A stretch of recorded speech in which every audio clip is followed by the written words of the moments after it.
Thank you very much, Shmuel. Thank you as well to President Shimon Peres and the organizers of this year's conference for inviting me to participate.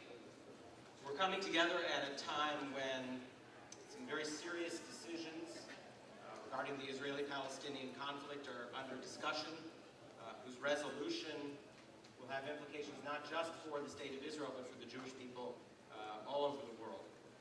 It's not surprising, therefore, that deep tensions accompany these discussions as they raise questions of life and death, the success or failure of the state of Israel, and the very heart and soul of the Jewish people, and how we engage in our disagreements over these questions, and what rules govern our communal conversation on these vital issues is of the utmost importance.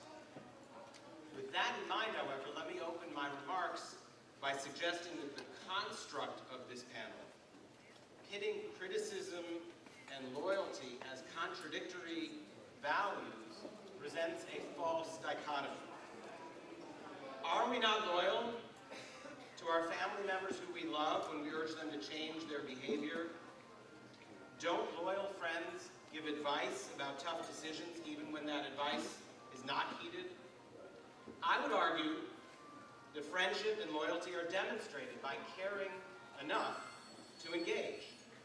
What would it say if any of us heard that our sibling had done something that we felt was against their interests, and we simply sat by silently to let them do what they pleased?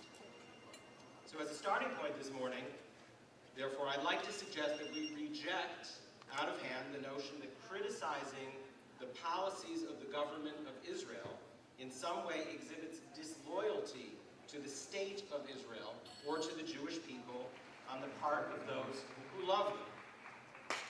And certainly I think that it should mean both for the Israeli government and for the established institutions of the Jewish community that the doors should be opened far wider to those who may present alternative views. It is, for instance, a mistake for the government of Israel to refuse to meet with or engage with organizations that disagree with them or its policies. Needless to say, it also runs counter to this country's best interests, its democratic values, and its Jewish character when members of Knesset hold hearings into whether or not an organization's love of Israel is sufficient for it to be able to call itself pro-Israel. I would suggest that a national policy that is built on the concept that loyalty depends on refraining from criticism undermines the interests and the democratic nature of the state of Israel. It's an approach that runs counter to the tradition of open debate that is a hallmark of the Jewish people and Israeli democracy, and it is one of the strengths of our people and of our history. At a time when Israel finds itself increasingly isolated internationally, it should welcome its friends, even those with whom the government may disagree, rather than imposing litmus tests based on loyalty or the content of our views. And I note, thankfully, that according to a Jerusalem Post report on Monday, 71% of Israelis seem to share this view and believe the government should be ready to engage with Jewish organizations that are critical of its policies. But the more important point that I'd like to make this morning, however, is that a focus on loyalty, and by extension on what is referred to as the size of the pro-Israel tent, is distracting us, the Jewish people, from engaging seriously with significant issues that face the state of Israel and our people today. This past week, Haaretz reported that our host, President Shimon Peres, has been expressing his deep concern to friends over the consequences of the continued freeze in the peace talks. According to the paper, the president is telling friends, quote, "I'm concerned that Israel will become a binational state. What is happening now is total foot dragging. We are about to crash into the wall. We're galloping at full speed toward a situation where Israel will cease to exist as a Jewish state," end quote. I hope this report came to the attention of all of those attending this year's conference. Shimon Peres, our host, and unquestionably the country's senior statesman, is warning that Israel as we know it and love it is doomed unless negotiations with the Palestinians leading to a peace agreement begin immediately. In effect, of our ship has announced not that we are walking on thin ice, but that there is an iceberg dead ahead. Just as our community should be gathering in emergency session to discuss how to change the direction of the ship, we're instead spending our valuable time debating the passenger's right to question the ship's course and to point to the impending disaster.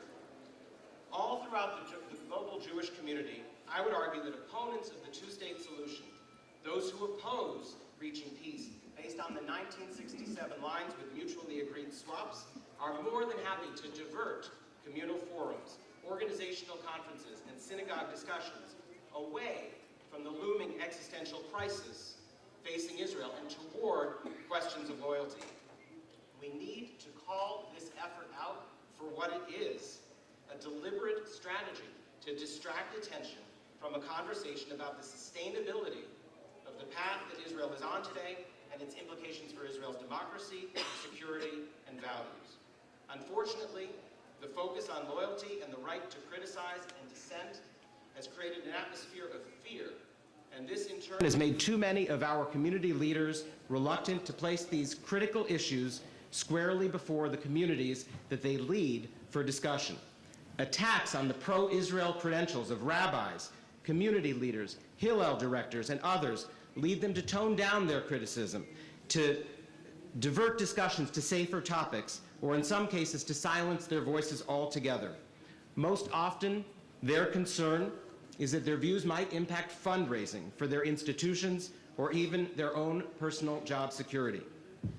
Sadly, the effort to quiet critics by questioning their loyalty is the respectable public face of a far less respectable campaign of smears and lies that is waged against those who dissent in an effort to push them to the fringes of the communal discussion. The words of President Peres about the dangers ahead are nearly verbatim to the central call being issued across the Jewish community by those of us who see our national homeland on a tragic path. We fear the demise of the Zionist dream that so many of us and our families have worked for over a century. We see, in effect, the iceberg dead ahead. We who do not live here may not be on board the ship, but the disaster, should it happen, will impact us all.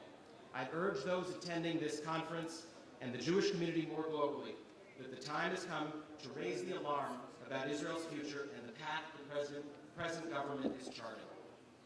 It is time for our leaders to step forward and to encourage a meaningful conversation about how we save the very existence of this most precious country and how we change course before it's too late. If we do not, I fear that in a couple of decades we'll be attending conferences like this, but the main question on the agenda will be to examine how it came to pass that with the iceberg dead ahead and the captain sounding the alarm, we were too busy administering loyalty oaths and litmus tests to act to save the ship. Thank you very much.